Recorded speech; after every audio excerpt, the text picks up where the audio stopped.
Hello anime fans, तो कैसे हो सभी। सो गाइस, इस वीडियो में मैं एक्सप्लेन करने वाला हूँ रैंकिंग ऑफ किंग्स के सेकंड सीजन के एपिसोड 7 की स्टोरी को। तो अब बढ़ते हैं हमारे एक्सप्लेनेशन की तरफ इस इंट्रो के बाद।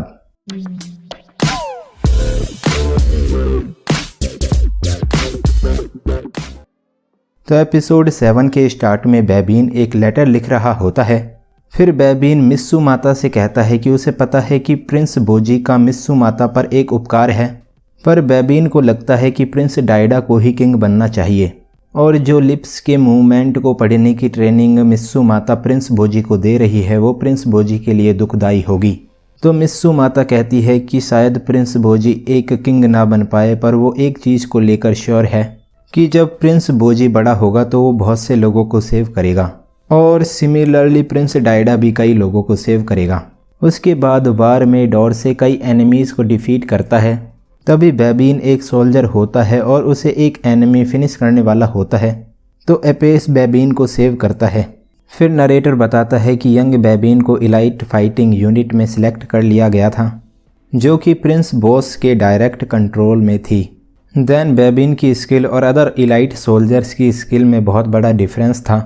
फिर बेबीन ट्रेनिंग कर रहा होता है, तभी मित्सु माता उसके पास आती है और कहती है अगर बेबीन इस हालत में ट्रेनिंग करेगा तो वो अपने वुंड्स को दोबारा ओपन कर लेगा। फिर बेबीन कहता है कि उसके पास रेस्ट करने का टाइम नहीं है और अगर उसे अदर इलाइट सोल्जर्स के लेवल तक पहुंचना है तो वो अपना एक सेकंड भी वेस्ट नहीं कर सकता है। फिर बेबीन बहुत प्रैक्टिस करता है और बेबीन एपेस से फाइट करता है। तभी एपेस बेबीन को हरा देता है और बेबीन सोचता है पता नहीं कि वो इतने टाइम से क्या कर रहा था। फिर बेबीन स्वॉर्ड प्रैक्टिस करता है और उसके हैंड्स बहुत ज़्यादा प्रैक्टिस करने की वजह से इंजर्ड हो जाते हैं। तभी मित्सु माता बताती है कि अंडरवर्ल्ड में एक ब्रिलियंट मास्टर स्वॉर्ड्समैन रहता है, जो कि किंग डैशा का छोटा भाई प्रिंस डेस्पा है। पर डैशा से इंस्ट्रक्शंस लेने के लिए बेबीन को उसे बहुत पैसे देने पड़ेंगे। फिर बेबीन पैसे इकट्ठे करके अंडरवर्ल्ड में जाता है, तो गार्ड्स उसे बाहर का बोलकर रोक देते हैं और पूछते हैं कि बेबीन को अंडरवर्ल्ड में क्या काम है। तभी बेबीन उन्हें बताता है कि वो यहाँ पर प्रिंस डेस्पा से स्वॉर्ड्समैनशिप सीखने आया है। फिर गार्ड्स उससे रेकमेंडेशन का लेटर मांगते हैं, तो बेबीन के पास रेकमेंडेशन का लेटर नहीं होता है और गार्ड्स किसी स्ट्रेंजर को अंडरवर्ल्ड में जाने के लिए अलाउ नहीं करते हैं। फिर बेबीन कहता है कि वो कोई क्रिमिनल नहीं है और उसके पास प्रिंस डेस्पा से मिलने के अलावा और कोई रास्ता नहीं है। तब भी गार्ड्स बेबीन को अंडरवर्ल्ड में नहीं जाने देते हैं, तो बेबीन उनसे रिक्वेस्ट करता है और वो स्ट्रांग होना चाहता है। फिर ये सुनकर कैप्टन बेबीन को अंडरवर्ल्ड में जाने की परमिशन दे देता है और कैप्टन बेबीन की रिस्पॉन्सिबिलिटी भी लेता है। उसके बाद वो दोनों प्रिंस डेस्पा के घर जाते हैं। तभी डेस्पा कहता है कि उन्हें क्या चाहिए और वो इस टाइम अपनी स्किन की केयर करने में बिजी है। तो कैप्टन बताता है कि ये बेबीन है और डेस्पा से स्वॉर्ड्समैनशिप की ट्रेनिंग लेना चाहता है। तभी बेबीन प्रिंस डेस्पा को प्लीज़ उसे सिखाने का कहता है। फिर डेस्पा बेबीन से पैसे मांगता है। तभी बेबीन उसे गोल्ड कॉइन्स देता है। तो डेस्पा कहता है कि वो ट्रेनिंग में सबसे पहले बेबीन की कैपेबिलिटी देखना चाहता है। फिर बेबीन कैप्टन से कॉम्बैट करता है, तो डेस्पा सोचता है कि बेबीन को स्वॉर्ड्समैनशिप के फंडामेंटल्स पता हैं। तभी डेस्पा उन्हें रुकने का कहता है और वो कैप्टन को अपने पास बुलाता है। तो कैप्टन कहता है कि बेबीन के पास टेक्निक और स्टेमिना दोनों हैं, क्योंकि बेबीन ने अभी तक बहुत सी ट्रेनिंग कर ली है, पर उसे नहीं लगता कि बेबीन अब और इम्प्रूव हो सकता है। फिर डेस्पा कहता है कि जो मनी बेबीन ने उसे दी है वो सफिशिएंट नहीं है, इसीलिए उसे डेस्पा को और पैसे पे करने होंगे। देन डेस्पा बेबीन की गलतियां देख सकता है और एक बार बेबीन अपनी गलतियों को ओवरकम कर ले तो वो और स्ट्रांग हो सकता है। फिर डेस्पा बेबीन को अपने साथ ले जाता है और सभी को बस सही अपॉर्चुनिटी चाहिए होती है। साथ ही बेबीन के पास तो एक ट्रेजिक हीरोइज्म की स्टोरी भी है। तभी डेस्पा बेबीन को स्माइल करके थिंग्स को चेंज करने का कहता है, अगर उसे स्माइल को फोर्सफुली करना पड़े तब भी। तो बेबीन स्माइल करने की कोशिश करता है और डेस्पा बोलता है कि क्या उसके पास इससे अच्छी स्माइल नहीं है। तभी बेबीन स्माइल करने की कोशिश करता है। फिर डेस्पा बेबीन को स्माइल करके दिखाता है और बेबीन भी उसी तरह स्माइल करता है। देन डेस्पा बेबीन को एक स्वॉर्ड देता है और बताता है कि ये एक सरपेंटिन स्वॉर्ड है। तो बेबीन पूछता है कि वो इस मुड़ी हुई स्वॉर्ड से फाइट कैसे करेगा। फिर डेस्पा कहता है कि वो इस स्वॉर्ड से भी फाइट कर सकता है और डेस्पा बेबीन की कमियां बताता है। फिर बेबीन का व्यू बहुत नैरो है क्योंकि वो हमेशा बहुत सीरियस रहता है और बेबीन हार्ड वर्किंग है, पर उसके पास पावर की कमी है। जिससे वो अपोनेंट के डिफेंस को ब्रेक नहीं कर सकता है। फिर बेबीन जीतने के लिए डेस्परेट हो जाता है, जो कि उसके स्कोप को लिमिटेड कर देता है। तभी डेस्पा कहता है कि अगर बेबीन के पास अपोनेंट के डिफेंस को ब्रेक करने की स्ट्रेंथ आ जाए तो बेबीन का पर्सपेक्टिव फाइट के टाइम ज़्यादा हो जाएगा। फिर डेस्पा बेबीन को आयरन को कट करने की ट्रेनिंग देने का कहता है, तो बेबीन कहता है कि क्या वो आयरन को कट कर पाएगा, और डेस्पा कहता है कि बेबीन ये कर लेगा। फिर डेस्पा बेबीन के हाथ पकड़ता है और डेस्पा बेबीन को उसके डेवलपमेंट की मेंटल इमेज दिखाता है, तो बेबीन शॉक्ड हो जाता है। फिर डेस्पा बेबीन की ट्रेनिंग स्टार्ट करने का कहता है और ये सरपेंटिन सॉर्ड बेबीन को अलग से खरीदनी पड़ेगी। उसके बाद बेबीन ट्रेनिंग में एक आयरन गेट को कट करने की कोशिश कर रहा होता है। फिर बेबीन एपेस को डिफीट करने का सोचकर आयरन गेट को अपनी सॉर्ड से कट कर देता है। तभी डेस्पा बेबीन को कांग्रेचुलेशन बोलता है और कैप्टन कहता है कि बेबीन ने इस स्किल को मास्टर कर लिया है। फिर बेबीन बॉस के किंगडम के लिए अंडरवर्ल्ड से चला जाता है और डेस्पा बोलता है कि बेबीन की स्वॉर्ड्समैनशिप उसने परफेक्ट कर ली है, पर उसकी स्माइल अब भी क्वेश्चनेबल है। देन बेबीन एपेस से कॉम्बैट करता है और एपेस सोचता है कि बेबीन पहले से स्ट्रांग हो गया है, पर ये उसे हराने के लिए काफ़ी नहीं है। तभी बेबीन एपेस के भाले को कट कर देता है और बेबीन ये मैच जीत जाता है। फिर बेबीन लेटर को पूरा लिख लेता है और वो लेटर पर स्टैंप लगाता है। देन बेबीन कागे के पास आता है और पूछता है कि क्या कागे प्रिंस बोजी की हेल्प करना चाहता है, तो कागे हाँ बोलता है। फिर बेबीन कागे को लेटर दे देता है और कागे बोजी के बैग में उसके साथ जर्नी पर जाता है। तभी बेबीन और मिस्सू माता बोजी को जाते हुए देखते हैं। उसके बाद नरेटर बताता है कि प्रिंस डाइडा प्रिंस बोजी जैसा किंग बनने की कोशिश कर रहा है और बिग फोर इसमें प्रिंस डाइडा और नेशन की हेल्प करेंगे। फिर डाइडा कहता है कि वो कैसल के रिनोवेशन को हैंडल करने का काम बिग फोर को दे रहा है। तभी डोमास सोचता है कि वो किंग बोजी को सर्व नहीं कर पाया था, पर अब वो इस कंट्री को सर्व कर सकता है। फिर बेबीन कहता है कि इस जॉब को वो अकेले भी कर सकता है, तो डोमास किंग डाइडा से ये जॉब उसे देने की रिक्वेस्ट करता है और वो पूरे वर्क को सक्सेसफुली कंप्लीट करा देगा। तभी डोर से किंग डाइडा से इस जॉब को मांगता है क्योंकि फिजिकल लेबर उसकी स्पेशलिटी है। तो बेबीन कहता है कि उन्हें इस जॉब में डायरेक्शंस देने हैं, इसीलिए उन्हें फिजिकल लेबर की ज़रूरत नहीं है। फिर एपेस किंग डाइडा से ये जॉब उसे करने देने का कहता है क्योंकि ये जॉब बाकी तीनों मेंबर्स के लिए हार्ड है।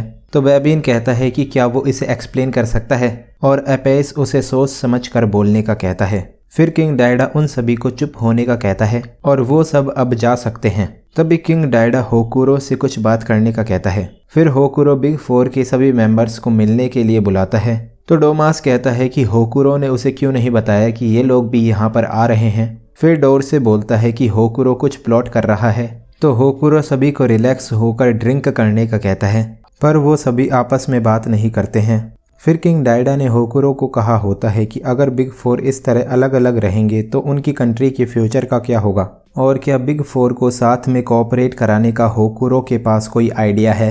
फिर होकुरो के पास कोई आइडिया नहीं होता है, तो किंग डाइडा कहता है कि होकुरो बिग फोर के साथ पहले की कई बैटल्स में लड़ा था, इसीलिए उसे ही बिग फोर को साथ में लाना होगा। तभी होकुरो कहता है कि बिग फोर के सभी मेंबर्स में बहुत घमंड है, पर वो सभी ओकेन के साथ फाइट करने के लिए साथ में आए थे। फिर होकुरो बिग फोर के साथ होता है और सोचता है कि डोमास तो बस स्वॉर्ड फाइटिंग में ही इंटरेस्टेड है और एपेस किंगडम में पीस बनाए रखता है, और बेबीन वेल इन्फॉर्म्ड है और वो सब कुछ सुनता है। पर होकुरो को नहीं पता कि बेबीन क्या सोचता है, लेकिन बेबीन एक गुड गाय है।